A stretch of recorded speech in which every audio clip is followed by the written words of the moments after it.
Bitcoin ಪ್ರಕರಣದಲ್ಲಿ SIT ತನಿಖೆ ವಿಳಂಬ ಆಗಿದೆ ಅಂತೇಳಿ ಬೆಂಗಳೂರಿನಲ್ಲಿ ಗೃಹ ಸಚಿವ ಡಾಕ್ಟರ್ ಜಿ ಪರಮೇಶ್ವರ್ ಅವರು ಹೇಳಿಕೆಯನ್ನು ಕೊಟ್ಟಿದ್ದಾರೆ. ಬೇಗ ತನಿಖೆ ಮಾಡುವಂತೆ ನಾನು ಮತ್ತು ಸಿಎಂ ಸೂಚನೆಯನ್ನ ಕೊಟ್ಟಿದ್ವಿ ಎಸ್ಐಟಿ ಅಧಿಕಾರಿಗಳಿಗೆ, ಆದರೆ ತನಿಖೆ ವಿಳಂಬ ಆಗಿದೆ ಇದರಲ್ಲಿ ಅಂತ ಗೃಹ ಸಚಿವರು ಹೇಳಿಕೆಯನ್ನು ಕೊಟ್ಟಿದ್ದಾರೆ. ಒಂದ್ ಕಡೆಯಲ್ಲಿ ಸಿಎಂ ಮತ್ತು ಗೃಹ ಸಚಿವರಿಂದ ಸೂಚನೆ ಕೂಡ ಸ್ಪೆಷಲ್ ಇನ್ವೆಸ್ಟಿಗೇಷನ್ ಟೀಮ್ಗೆ ಇತ್ತು. ಬಿಟ್ಕಾಯಿನ್ ತನಿಖೆ ಮಧ್ಯಂತರ ವರದಿಯನ್ನ ಕೇಳಿದ್ದೇವೆ, ಇಡಿ ಅವರು ಎಸ್ಐಟಿ ಅವರಿಂದಲೂ ಕೂಡ ಮಾಹಿತಿಯನ್ನ ಪಡೆದಿರಬಹುದು ಅಂತೇಳಿ ಗೃಹ ಸಚಿವ ಡಾಕ್ಟರ್ ಜಿ ಪರಮೇಶ್ವರ್ ಅವರು ಹೇಳಿಕೆಯನ್ನು ಕೊಟ್ಟಿದ್ದಾರೆ. ಆದರೆ ಈ ಬಿಟ್ಕಾಯಿನ್ ಹಗರಣ ಅಥವಾ ಪ್ರಕರಣ ಇದೆಯಲ್ಲ 2020ರಿಂದ 26ರವರೆಗೆ ಎಸ್ಐಟಿ ರಚನೆಯಾಗಿದ್ದು ಕೂಡ ಆ ಸಂದರ್ಭದಲ್ಲೇ. ಆದರೆ ಸ್ಪೆಷಲ್ ಇನ್ವೆಸ್ಟಿಗೇಷನ್ ಟೀಮ್ನವರಿಗೆ ತನಿಖೆ ಮಾಡೋಕೆ ಇಷ್ಟೊಂದು ಸಮಯ ಬೇಕಾಗಿತ್ತಾ? ಈ ಪ್ರಕರಣದ ತನಿಖೆಯನ್ನು ಮಾಡಿ ಯಾಕೆ ಚಾರ್ಜ್ ಶೀಟನ್ನು ಸಲ್ಲಿಸಿಲ್ಲ ಎನ್ನುವಂಥ ಗಂಭೀರ ಆರೋಪ ಇದೆ.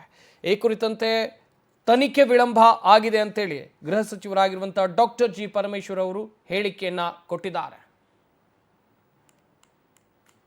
ಮೊನ್ನೆ ದಿವಸ ಶಾಸಕರಾದಂತಹ ಹ್ಯಾರಿಸ್ ಅವರ ಇಬ್ಬರು ಮಕ್ಕಳ ಮೇಲೆ ದಾಳಿ ಮಾಡಿದ್ದಾರೆ.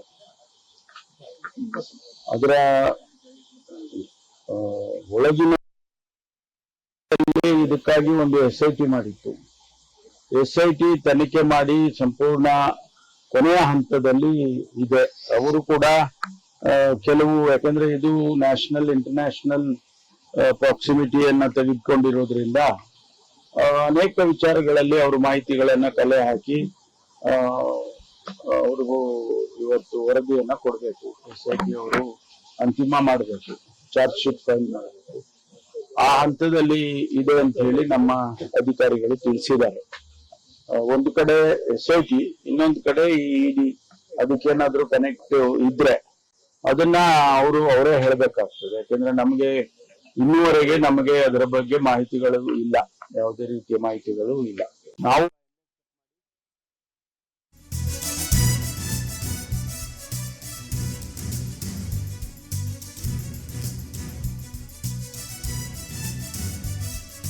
ದಾಳಿ ಆಗಿದೆಯಾ ಅದನ್ನ ಇಡಿ ಅಧಿಕಾರಿಗಳೇ ಹೇಳಬೇಕು ಅಂತೇಳಿ ಡಾಕ್ಟರ್ ಜಿ ಪರಮೇಶ್ವರ್ ಅವರು ಹೇಳಿದ್ದಾರೆ. ಪ್ರಭಾವಿಗಳ ಮಕ್ಕಳು ಶ್ರೀಕಿ ಜೊತೆ ಹಣಕಾಸು ವ್ಯವಹಾರ ವಿಚಾರ, ಅದನ್ನು ಕೂಡ ಇಡಿ ಅಧಿಕಾರಿಗಳೇ ಹೇಳಬೇಕು. ರಾಜಕೀಯವಾಗಿ ಮಾತನಾಡಬಹುದು, ಸತ್ಯಾಸತ್ಯತೆ ನೋಡ್ಬೇಕಲ್ವಾ ಅಂತ ಬೆಂಗಳೂರಿನಲ್ಲಿ ಗೃಹ ಸಚಿವ ಡಾಕ್ಟರ್ ಜಿ ಪರಮೇಶ್ವರ್ ಅವರು ಹೇಳಿಕೆಯನ್ನು ಕೊಟ್ಟಿದ್ದಾರೆ. ಒಂದ್ ಕಡೆಯಲ್ಲಿ ಶಾಸಕ ಎನ್ ಎ ಹ್ಯಾರಿಸ್ ಮತ್ತು ಅವರ ಪುತ್ರ ನಲಪಾಡ್ ಮನೆ ಮೇಲೆ ಇಡಿ ಅಧಿಕಾರಿಗಳು ದಾಳಿ ಮಾಡಿರೋ ಪ್ರಕರಣಕ್ಕೆ ಸಂಬಂಧಪಟ್ಟ ಹಾಗೆ ಇಡಿ ಅಧಿಕಾರಿಗಳೇ ಯಾವ ಕಾರಣಕ್ಕಾಗಿ ದಾಳಿ ಆಗಿದೆ ಎನ್ನುವಂಥ ಮಾಹಿತಿಯನ್ನು ಕೊಡಬೇಕು. ಶ್ರೀಕಿಗೂ ಮತ್ತು ನಲಪಾಡ್ಗೂ ಯಾವ ರೀತಿಯಾದಂಥ ಸಂಬಂಧ ಇತ್ತು, ಹಣಕಾಸಿನ ವಿಚಾರ, ಇದೆಲ್ಲದರ ಕುರಿತು ಅವರೇ ಮಾಹಿತಿಯನ್ನು ಕೊಡೋದು ಬೆಟರ್.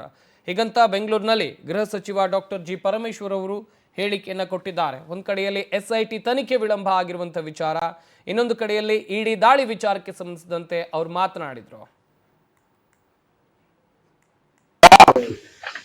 ಶಾಸಕರಾದಂತಹ ಹ್ಯಾರಿಸ್ ಅವರ ಇಬ್ಬರು ಮಕ್ಕಳ ಮೇಲೆ ದಾಳಿ ಮಾಡಿದ್ದಾರೆ. ಅದರ ಒಳಗಿನ ವಿಚಾರಗಳು ನಮಗೇನು ತಿಳಿದಿಲ್ಲ. ಅದು ತನಿಖೆ ಆದ್ಮೇಲೆ ಇಡಿನವರು ಸ್ಟೇಟ್ಮೆಂಟ್ ಕೊಟ್ಟ ಮೇಲೆ ಯಾವ ವಿಷಯಕ್ಕೆ ಅವರು ದಾಳಿ ಮಾಡಿದ್ದಾರೆ ಮತ್ತು ಏನೆಲ್ಲ ಡೀಟೇಲ್ಸ್ ಅವರಿಗೆ ಸಿಕ್ಕಿದೆ ಅನ್ನೋದನ್ನ ಅವರೇ ಹೇಳಬೇಕು. ಸಾಮಾನ್ಯವಾಗಿ ಅವರು ಪ್ರೆಸ್ ನೋಟ್ ರಿಲೀಸ್ ಮಾಡ್ತಾರೆ, ಅಲ್ಲಿವರೆಗೂ ನಾವು ಕಾಯ್ಬೇಕು. ಮಧ್ಯದಲ್ಲಿ ನಾವು ಏನಾದ್ರೂ ಹೇಳಿಕೆಗಳು ಕೊಟ್ರೆ ಅದು ಅಪ್ರಸ್ತುತ ಆಗುತ್ತೆ. ನಿನ್ನೆ ದಿವಸ ಶಾಸಕರಾದಂತಹ ಹ್ಯಾರಿಸ್ ಅವರ ಇಬ್ಬರು ಮಕ್ಕಳ ಮೇಲೆ ಈ ಬಗ್ಗೆ ಇನ್ನಷ್ಟು ಮಾಹಿತಿಯನ್ನು ಕೊಡ್ತಾರೆ ನಮ್ಮ ಪ್ರತಿನಿಧಿ ರೂಪೇಶ್ ಬೈಂದೂರು ನೇರ ಸಂಪರ್ಕದಲ್ಲಿ ಜಾಯ್ನ್ ಆಗ್ತಾ ಇದ್ದಾರೆ. ರೂಪೇಶ್, ಈ ಬಿಟ್ಕಾಯಿನ್ ಹಗರಣದ ತನಿಖೆಯಲ್ಲಿ ಎಸ್ಐಟಿ ರಚನೆ ಆಯಿತು, ಆದರೆ ಎಸ್ಐಟಿ ತನಿಖೆಯಲ್ಲಿ ವಿಳಂಬ ಆಗಿದ್ದು ಯಾಕೆ? ಈ ಕುರಿತಂತೆ ಗೃಹ ಸಚಿವರು ಏನು ಹೇಳಿದ್ರು? ಇನ್ನುಳಿದಂತೆ ಇಡಿ ದಾಳಿ ವಿಚಾರಕ್ಕೆ ಸಂಬಂಧಪಟ್ಟ ಹಾಗೆ ಏನಾದರೂ ಮಾಹಿತಿ ಲಭ್ಯ ಆಗಿದೆ ಹೇಗೆ? ಸಂಪತ್ ಬಿಟ್ಕಾಯಿನ್ ವಿಚಾರ ಇವತ್ತಿನ ವಿಚಾರ ಅಲ್ಲ. ಬೊಮ್ಮಾಯಿ ಸರ್ಕಾರ ಇದ್ದಾಗ ಬಿಟ್ಕಾಯಿನ್ ಹಗರಣ ದೊಡ್ಡ ಮಟ್ಟ ಸದ್ದು ಮಾಡಿತ್ತು. ಅದಾದ ಬಳಿಕ ಅಲ್ಲಲ್ಲೇ ಸೈಲೆಂಟ್ ಆಗೋಯ್ತು. ಕಾರಣ ಇಷ್ಟೇ, ರಾಜಕಾರಣಿಗಳ ಮಕ್ಕಳು, ಪೊಲೀಸ್ ಅಧಿಕಾರಿಗಳ ಮಕ್ಕಳು, ಉದ್ಯಮಿಗಳ ಮಕ್ಕಳು ಕೂಡ ಇದರಲ್ಲಿದ್ದಾರೆ ಅಂತ ಹೇಳಿ ಅಲ್ಲಿಂದ ಇಲ್ಲಿವರೆಗೆ ತನಿಖೆ ನಡೀತಾ ಬಂದಿದೆ. ಆದರೆ SIT ರಚನೆಯಾಗಿ 3-4 ವರ್ಷಗಳೇ ಕಳೆದು ಹೋದ್ರೂ ಕೂಡ ಇನ್ನೂ ಒಂದು ತಾರ್ಕಿಕ ಅಂತ್ಯ ಆಗಿಲ್ಲ. ಒಂದಿಷ್ಟು ಪ್ರಕರಣಗಳಲ್ಲಿ 6 ತಿಂಗಳಲ್ಲಿ ಚಾರ್ಜ್ ಶೀಟ್ ಹಾಕಬೇಕು ಅಂತಿದೆ. ಇದೆಲ್ಲ ಸ್ಪೆಷಲ್ ಕೇಸ್ ಅಂತೇಳಿ ಪರಿಗಣಿಸಿಕೊಂಡು ಇನ್ನೂ ಕೂಡ ಕಾಲಹರಣವನ್ನು ಮಾಡ್ತಾ ಇದೆ. ಈ ವಿಚಾರವನ್ನ ಗೃಹ ಸಚಿವ ಪರಮೇಶ್ವರ್ ಕೂಡ ಒಪ್ಕೊಂಡಿದ್ದಾರೆ. ಇಲ್ಲಿ ಬಿಟ್ಕಾಯಿನಿಂಗ್ ಹಗರಣ ಸಂಬಂಧಪಟ್ಟಂತೆ ಇದು ತನಿಖೆ ಈಗ ವಿಳಂಬ ಆಗ್ತಿರೋದು ಹೌದು ಅಂತೇಳಿ ಪರಮೇಶ್ವರ್ ಕೂಡ ಒಪ್ಕೊಂಡಿದ್ದಾರೆ. ಅದೇ ರೀತಿಯಾಗಿ ಬಿಟ್ಕಾಯಿನ್ ಸಂಬಂಧಪಟ್ಟಾಗ ED ರೈಡ್ ಆಗಿದೆ ಅನ್ನೋದು ಗೊತ್ತಿಲ್ಲ. ಹೀಗಾಗಿ SIT ಅಧಿಕಾರಿಗಳು ಅಥವಾ ED ಅಧಿಕಾರಿಗಳು ದಾಳಿ ಮಾಡಿದಾರಲ್ಲ, ಅವರೇ ಈ ವಿಚಾರವಾಗಿ ಸ್ಪಷ್ಟನೆ ಕೊಡಬೇಕು ಅಂತೇಳಿ ಕೂಡ ಪರಮೇಶ್ವರ್ ಅವರು ಹೇಳಿದ್ದಾರೆ. ಅದೇ ರೀತಿಯಾಗಿ ಬೇರೆ ಬೇರೆ ರಾಜಕೀಯವಾಗಿ ಮಾತಾಡಬಹುದು, ಆದರೆ ಅಫಿಷಿಯಲ್ ಆಗಿರ್ತಕ್ಕಂಥ ಮಾಹಿತಿಯನ್ನು ED ಅಧಿಕಾರಿಗಳೇ ಪ್ರೆಸ್ ನೋಟ್ ಮೂಲಕವಾಗಿ ಮಾಹಿತಿಯನ್ನು ಹಂಚಿಕೊಳ್ಬೇಕು, ಬಿಟ್ಟರೆ ಆ ಬಗ್ಗೆ ಮಾಹಿತಿ ಇಲ್ಲ ಅಂತ ಹೇಳಿದ್ದಾರೆ. ಆದರೆ SIT ತನಿಖೆಗೆ ಸಂಬಂಧಪಟ್ಟಂತೆ ಸೀಮಿತವಾಗಿ ಮಾತಾಡಿದ್ದಾರೆ.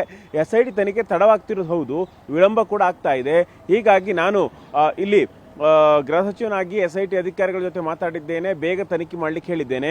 ಅದೇ ರೀತಿ CM ಸಿದ್ದರಾಮಯ್ಯವರು ಕೂಡ ಮಾತಾಡಿದ್ದಾರೆ. ಅದೇ ರೀತಿಯಾಗಿ ಮಧ್ಯಂತರ ವರದಿಯನ್ನ ಕೊಡಿ, ಮಧ್ಯಂತರ ವರದಿಯನ್ನು ಕೊಟ್ಟು ಏನಾಗಿದೆ ಪ್ರಕರಣ ಅಂತೇಳಿ ತಿಳಿಸಿ ಅಂತೇಳಿ ಗೃಹ ಸಚಿವ ಪರಮೇಶ್ವರ್ ಅವರು ಕೂಡ ಕೇಳಿದ್ದಾರೆ ಅಂತೇಳಿ ಹೇಳಲಾಗ್ತಾ ಇದೆ. ಈ ಮೂಲಕವಾಗಿ ಈ ಪ್ರಕರಣ ಸಂಬಂಧಪಟ್ಟಂತೆ ತನಿಖೆಯ ವೇಗವನ್ನು ಹೆಚ್ಚಿಸಬೇಕು. ಅದೇ ರೀತಿಯಾಗಿ ಯಾರೆಲ್ಲ ಇಲ್ಲಿ ಕೃತ್ಯದಲ್ಲಿ ಭಾಗಿಯಾಗಿದ್ದಾರೆ, ಬಿಟ್ಕಾಯಿನ್ ಹಗರಣದಲ್ಲಿ ಭಾಗಿಯಾಗಿದ್ದಾರೆ, ಆ ಬಗ್ಗೆ ಒಂದಿಷ್ಟು ಮಾಹಿತಿಗಳನ್ನು ಕೊಡುವಂತೆ ಪರಮೇಶ್ವರ್ ಕೂಡ ಸೂಚನೆಗಳನ್ನು ಕೊಟ್ಟಿದ್ದಾರೆ. ED ದಾಳಿ ಮಾಡೋದ್ರ ಮೂಲಕವಾಗಿ ಬಿಟ್ಕಾಯಿನ್ ಹಗರಣ ಮತ್ತೆ ಸದ್ದು ಮಾಡ್ತಾ ಇದೆ. ಹೀಗಾಗಿ ರಾಜ್ಯ ಸರ್ಕಾರ ಕೂಡ SIT ತನಿಖೆಯನ್ನ ವೇಗವಾಗಿ ಮಾಡಿ ಅಂತೇಳಿ ಹೇಳಿರೋದ್ರಿಂದ ಈ ಪ್ರಕರಣ ಸಂಬಂಧಪಟ್ಟಂತೆ ನಲ್ಪಾಡ್ ಹೆಸರು ಕೇಳಿಬಂದಿತ್ತು. ಅದೇ ರೀತಿ ದೊಡ್ಡ ದೊಡ್ಡ ರಾಜಕಾರಣಿಗಳ ಮಕ್ಕಳು ಕೂಡ, ಪೊಲೀಸ್ ಅಧಿಕಾರಿಗಳ ಮಕ್ಕಳು ಕೂಡ ಹೆಸರು ಕೇಳಿಬಂದಿತ್ತು. ಹೀಗಾಗಿ ಅವ್ರ ಹೆಸರೇನಾದ್ರೂ ಬಹಿರಂಗ ಆಗುತ್ತೆ ಅನ್ನೋದು ನೋಡಬೇಕಾಗುತ್ತೆ. ಆದರೆ ಈ ಪ್ರಕರಣ ಸಂಬಂಧಪಟ್ಟಂತೆ ED ರೈಡ್ ಮಾಡೋರು ಕೂಡ ರಾಜ್ಯ ಸರ್ಕಾರ ಇರಬಹುದು, ಹಿಂದಿನ ಸರ್ಕಾರ BJP ಸರ್ಕಾರ ಅಥವಾ ಕಾಂಗ್ರೆಸ್ ಸರ್ಕಾರಕ್ಕೆ ಎರಡಕ್ಕೂ ಕೂಡ ಹೆಚ್ಚಿನ ಆಸಕ್ತಿ ಇಲ್ಲ, ವಿಶೇಷ ಆಸಕ್ತಿನೂ ಕೂಡ ಇಲ್ಲ. ಹೀಗಾಗಿ ಈ ಪ್ರಕರಣದ ನಿಜಕ್ಕೂ ಕೂಡ ಏನಾದರೂ ತಪ್ಪಿತಸ್ಥರ ಶಿಕ್ಷೆ ಆಗುತ್ತಾ ಅನ್ನೋದು ಈಗ ಡೌಟ್ ಆಗಿರ್ತಕ್ಕಂಥದ್ದು. ಸಂಪತ್, ಥ್ಯಾಂಕ್ ಯು ರೂಪೇಶ್ ತಮ್ಮೆಲ್ಲ ಡೀಟೇಲ್ಸ್ಗಾಗಿ.